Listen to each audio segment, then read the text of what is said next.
بسم اللہ الرحمن الرحیم۔ جن ذات قسط نمبر 7۔ موت کی کشمکش میں ہے۔ خبر سنتے ہی صباحت بیگم ہسپتال پہنچی تو بختاور بی بی اپنے آخری سفر پر روانہ ہو چکی تھی۔ اس حادثے کے بعد صباحت ٹوٹ کے رہ گئی، مگر احسان الحق کی باتوں سے اسے ڈھارس ملی۔ ہم خدا کی مرضی کے آگے کیا کر سکتے ہیں؟ بختاور بی بی کیا سالوں کے منصوبے بنانے والے لوگ ایک ساتھ میں لقمہ اجل ہو جاتے ہیں۔ بختاور بی بی کے نصیب میں بس اتنا ہی وقت تھا۔ رہی بات ہمارے حجاب کی تو تم سن لو، میں کل بھی اس حق میں نہیں تھا کہ حجاب کا علاج کرایا جائے، اور آئندہ بھی تم نے اس معاملے میں لے کر کسی پیر کے پاس نہیں جانا۔ ہمارے حجاب پر کوئی سایہ نہیں ہے۔ اگر تمہیں وہم ہے تو میں خود فجر کی نماز کے بعد قرآن پاک کی سورہ بقرہ پڑھ کر پانی پر دم کر کے وہ پانی گھر کے کونوں میں چھڑک دیا کروں گا۔ بختاور بی بی کی وفات کے بعد صباحت کے گھر میں ہونے والے پراسرار واقعات ایک دم سے ختم ہو گئے۔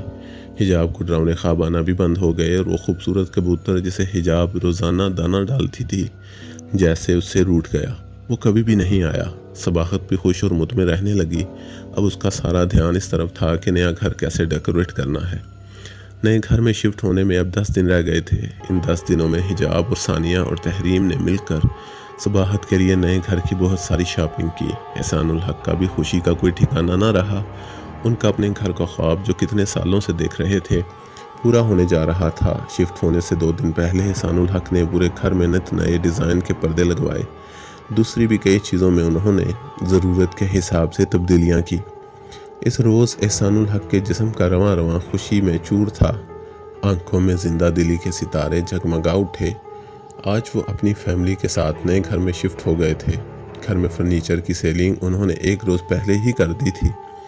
صباحت احسان الحق کے پاس آئی۔ وہ پھولوں سے بھری کیاری کے قریب کھڑے تھے۔ صباحت نے ان کے شانے پر تھپکی دی۔ آپ کن خیالوں میں گم ہیں؟ احسان الحق نے مسکراتے ہوئے صباحت کی طرف دیکھا۔ آج میں بہت خوش ہوں۔ لگتا ہے وقت 10 سال پیچھے چلا گیا ہے۔ اپنے ارمان پورے ہونے کے بعد من میں زندگی جاگ اٹھی ہے۔ اسی دوران ثانیہ، حجاب اور تحریم دوڑتی ہوئی باپ کے بازوؤں سے لپٹ گئی۔ ابو، ہمارا گھر بہت خوبصورت ہے۔ احسان الحق نے اپنی بیٹیوں کو اپنے بازوؤں کے حالے میں لے لیا۔ یہ گھر ہمیشہ محبت کی چاندنی سے روشن رہے گا۔ پھر احسان الحق نے آسمان کی طرف دیکھا۔ اے میرے رب، اس گھر کی خوشیوں کو ہمیشہ قائم رکھنا۔ میری بیٹیوں کے چہروں کی مسکراہٹ میرے جیون کا سکون ہے۔ میری بیٹیاں یوں ہی ہمیشہ مسکراتی رہیں۔ نیا گھر پرانے گھر کی نسبت کافی بڑا تھا۔ جدید تعمیراتی انداز کی قیمتی اشیاء نہیں تھیں۔ یہ گھر پرانے انداز کا بنا ہوا تھا، لیکن انتہائی خوبصورت، کشادہ اور ہوادار تھا۔ گھر میں 5 کمرے تھے، جن میں ایک مہمان خانہ تھا۔ گھر کا سب سے خوبصورت حصہ طرح طرح کے پودوں سے بھرا لان تھا، جو گیراج کے ساتھ تھا۔ مہمان خانہ اس لان کے ساتھ ہی تھا۔ حجاب کو پودوں کا سب سے زیادہ شوق تھا۔ اس نے احسان الحق سے کہہ کر پودوں کے اوپر سبز کپڑے کی چھت بنوا دی۔ تینوں بہنوں کو الگ الگ کمرے مل گئے۔ غروب آفتاب کا وقت تھا۔ ہر سو سورج کی سرخی مائل دھیمی دھیمی روشنی پھیلی ہوئی تھی۔ حجاب لان میں رسالہ لیے بیٹھی تھی۔ مغرب کی اذان کی آواز اس کے کانوں سے ٹکرائی تو اس نے جلدی سے سر پہ دوپٹہ لے لیا۔ حجاب، کہاں ہو بیٹا؟ صباحت اسے ڈھونڈتی ہوئی لان میں آ گئی۔ حجاب نے مسکراتے ہوئے ماں کی طرف دیکھا۔ صباحت گھاس پر اس کے پاس بیٹھ گئی۔ یوں اکیلی نہ بیٹھا کرو، وقت بھی دیکھو کیسا ہے۔ حجاب نے لمبی سانس کھینچی۔ امی، سارے وقت خدا کے ہوتے ہیں، کچھ نہیں ہوتا۔ بیٹا، کبھی کبھی بڑوں کی بات مان لیتے ہیں۔ صباحت کی اس بات پر حجاب نے کہا، ہاتھ پکڑ لیا۔ آپ کا حکم سر آنکھوں پر، مجھے ویسے ہی تنہائی میں بیٹھنا اچھا لگتا ہے۔ امی، ایک عجیب سا احساس ہے۔ مجھے وہ احساس لفظوں میں بیان کرنا مشکل لگتا ہے۔ کیا احساس؟ صباحت نے پوچھا۔ میں جب بھی تنہا ہوتی ہوں تو یوں لگتا ہے جیسے کوئی میرے ساتھ ہے، میرے بہت قریب ہے۔ لیکن جب یہ بات سوچتی ہوں جو اکثر کتابوں میں پڑھا ہے کہ جب ہم تنہا ہوتے ہیں تو ان لمحوں میں ہم اپنے آپ سے ملتے ہیں، اور اپنے کسی کے قریب ہونے کا احساس ہماری اپنی ہی ذات کا کوئی روپ ہوتا ہے جو ہم سے ہم کلام کرنا چاہتا ہے۔ میرا بھی اپنے قریب کسی کو محسوس کرنا میرا وہم ہی ہوگا۔ میں ٹھیک کہہ رہی ہوں نا؟ حجاب کی بات سن کر صباحت بیگم کہیں کھو گئی۔ حجاب کے دوبارہ بلانے پر وہ بخلاہٹ میں بولی، ہاں، تمہارا وہم ہوگا۔ اپنی دونوں بہنوں کے ساتھ وقت گزارا کرو، مجھے تمہاری فکر ہوتی ہے۔ اب میری فکر نہ کیا کریں۔ حجاب نے صباحت کی گود میں سر رکھ لیا۔ صباحت حجاب کے بال سہلانے لگی۔ بیگم باہر آؤ، تھوڑی چہل قدمی کر لیں۔ رات کے کھانے کے بعد احسان الحق نے صباحت سے کہا۔ اس سے پہلے کہ صباحت جواب دیتی، تینوں بیٹیاں دوڑتی ہوئی احسان الحق کے پاس آئیں۔ ابو ہم چلتے ہیں آپ کے ساتھ واک کے لیے۔ کچن سے صباحت نے کہا، آپ لوگ چلیں، میں کچن کی چیزیں سمیٹ کر آتی ہوں۔ احسان الحق بیٹیوں کے ساتھ چہل قدمی کرنے کے لیے چلے گئے۔ خنکی بھری ہوا، ہلکی ہلکی ہوا دور تک پھیلی تھی۔ ان چاروں کے علاوہ کوئی بھی نہیں تھا۔ ارد گرد کی کوٹھیوں کے مقیم کم ہی باہر نکلتے تھے۔ ابو ہم اس طرح نئے گھر کی خوشی میں عزیز و اقارب کو پارٹی دیتے ہیں، بہت مزہ آئے گا۔ ثانیہ نے جھٹ سے اپنے دل کی بات کہہ دی۔ حجاب اسے گھورتی رہ گئی۔ احسان الحق نے مسکراتے ہوئے ثانیہ کے کندھے پر تھپکی دی۔ کیوں نہیں، ہم نئے گھر کی خوشی میں اچھا سا فنکشن کریں گے، سب رشتہ داروں کو بلائیں گے، مگر تھوڑا سا کام ہے جو میں کروانا چاہتا ہوں، وہ کر لوں۔ چند لائٹیں تبدیل کروانی ہیں اور دروازوں کا رنگ بھی تبدیل کروانا چاہتا ہوں۔ اس کے بعد انشاءاللہ فنکشن کریں گے۔ تم تینوں ابھی سے کپڑے سلوانا شروع کر دو۔ کون سے کپڑوں کی بات ہو رہی ہے؟ صباحت تیز تیز قدم چلتی ہوئی ان کے ہم قدم ہو گئیں۔ بھائی ہم نئے گھر کی خوشی میں فنکشن کرنے کے بارے میں سوچ رہے ہیں، احسان الحق نے کہا تو صباحت نے ہوا میں ہاتھ لہرا دیا۔ کوئی ضرورت نہیں اس فضول خرچی کی، بس قرآن پاک کا ختم دلوائیں گے، کھانا میں گھر میں پکاؤں گی۔ تحریم منہ بسور کے بولی، لو جی سارا پروگرام چوپٹ۔ کوئی پروگرام چوپٹ نہیں ہوگا، اس بار آپ کی کوئی کنجوسی نہیں چلے گی، جیسا میری بیٹیاں چاہتی ہیں وہی ہوگا۔ صباحت بھی مسکرا دی، ٹھیک ہے، اگر آپ سب کی یہی مرضی ہے تو میں منع نہیں کروں گی، لیکن پھر بھی کہوں گی کہ سادگی اچھی چیز ہے۔ اس بار احسان الحق صباحت کے قریب آ گئے۔ آپ کی انہی باتوں کی وجہ سے آج ہم اپنا گھر بنانے کے قابل ہوئے ہیں۔ صباحت نے آسمان کی طرف دیکھا، یہ سب اس پروردگار کا کرم ہے، خدا ہماری ان خوشیوں کو قائم رکھے۔ صباحت حجاب کے دھلے ہوئے کپڑے اس کی وارڈروب میں رکھنے کے لیے اس کے کمرے میں آئی۔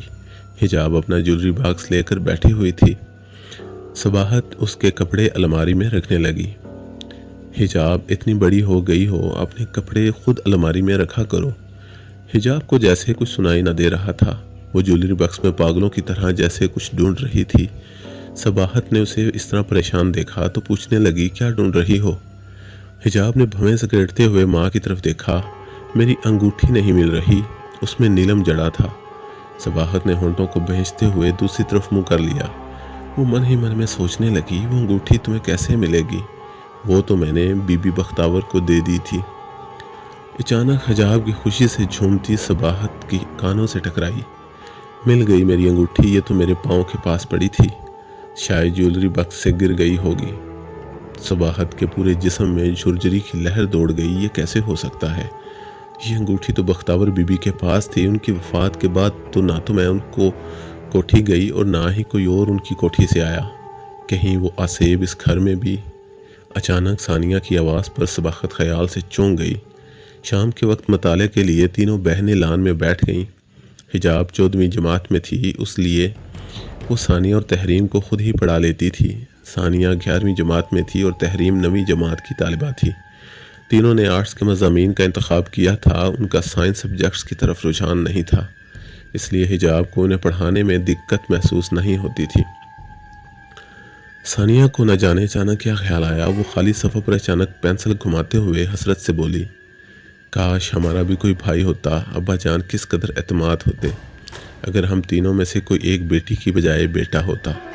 ابھی بھی تو ابا جان پر اعتماد ہے، حجاب نے ثانیہ کی طرف دیکھتے ہوئے کہا۔ ثانیہ انتہائی سنجیدہ ہو گئی، ان کی ذات میں ایک عجیب سا خلا ہے۔ حجاب نے کتاب بند کر دی اور ثانیہ کا ہاتھ تھامتے ہوئے بولی، میری ایک بات ہمیشہ یاد رکھنا، زندگی میں کسی بھی چیز کی کمی اس وقت محرومی نہیں بنتی جب تک ہم اسے محرومی نہ سمجھیں۔ وقت آنے پر ہم بھی بیٹوں کی طرح ابا جان کی ذمہ داریاں بانٹ سکتے ہیں۔ صباحت جو گلچین کے پودے کے قریب کھڑی بیٹیوں کی باتیں سن رہی تھی، مسکراتے ہوئے حجاب کے پاس بیٹھ گئیں۔ حجاب میرا بڑا بیٹا ہے۔ حجاب نے ماں کے گلے میں باہیں قائل کر دیں۔ صباحت حجاب کے بال سہلانے لگیں۔ جس کی اتنی سمجھدار بیٹی ہو، اسے حالات کے اتار چڑھاؤ کا کیسا غم۔ بس اپنے والدین کی خواہش تم تینوں بیٹیوں نے پوری کرنی ہے۔ کون سی خواہش؟ ثانیہ اور تحریم بھی ماں کے قریب ہو کر بیٹھ گئیں۔ صباحت نے انتہائی پیار سے بیٹیوں کی طرف دیکھا۔ دل لگا کر پڑھنا ہے مجھے اور اپنے آپ کو اپنے پیروں پر کھڑا ہو کر دکھانا ہے۔ ہم چاہتے ہیں اپنی بیٹیوں کو کامیاب کرنے کے بعد بیاہیں۔ صباحت اٹھی، اس نے حسب معمول ثانیہ ناشتہ تیار کیا، بیٹیوں کو جگایا۔ اس نے احسان الحق کو 2-3 مرتبہ جگایا لیکن وہ جاگنے پر آمادہ نہ تھے۔ صباحت سارے کام چھوڑ کر ان کے پاس بیٹھ گئی۔ آپ کی طبیعت ٹھیک؟ احسان الحق نے صباحت کی طرف کروٹ لے لی، سینے پر بوجھ سا ہے۔ آپ آرام کریں، میں ملازم کو فون کر کے کہہ دیتی ہوں کہ وہ دکان کھول لے۔ صباحت اٹھنے لگی تو احسان الحق نے اس کا ہاتھ پکڑ لیا۔ کیا کر رہی ہو بیگم؟ یہ تو معمولی سا مسئلہ ہے، رات کے کھانے کے بعد واک کیے بغیر سو گیا تھا، اس لیے ایسا محسوس ہو رہا ہے۔ میں دکان پر جاؤں گا، تم ایسا کرو کہ چائے کے ساتھ بسکٹ لے آؤ، میں فریش ہو جاتا ہوں۔ صباحت نے خفگی سے منہ پھیر لیا۔ پہلے کب میری بات مانی ہے جو اب مانیں گے؟ بیگم آپ کا حکم سر آنکھوں پر، لیکن یہ کاروباری معاملے آپ نہیں سمجھ سکتی۔ ویسے طبیعت مزید خراب ہوئی تو دکان بند کر کے گھر چلے آئیں گے۔ احسان الحق نے بیگم کو منا ہی لیا۔